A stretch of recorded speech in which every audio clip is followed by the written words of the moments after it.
Hi guys! Hello mga person! So guys, nag-enjoy na naman si Inday. Ayan. Dito guys, yung mga tao dito wala silang mga paki sa iba.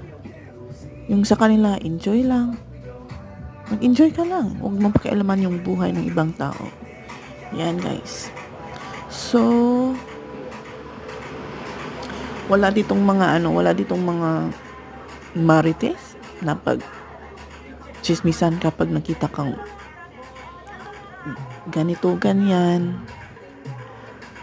Dito kasi guys, kahit anong suot mo dito, wala silang pakialam sa'yo. Kahit na makita na yung hindi pa dapat makita. Yung sa kanila is, buhay mo yan, bahala ka kung anong gusto mong gawin. Basta, ako, intindihin ko yung buhay ko. Parang ganun sa kanila dito guys, walang pakialamanan.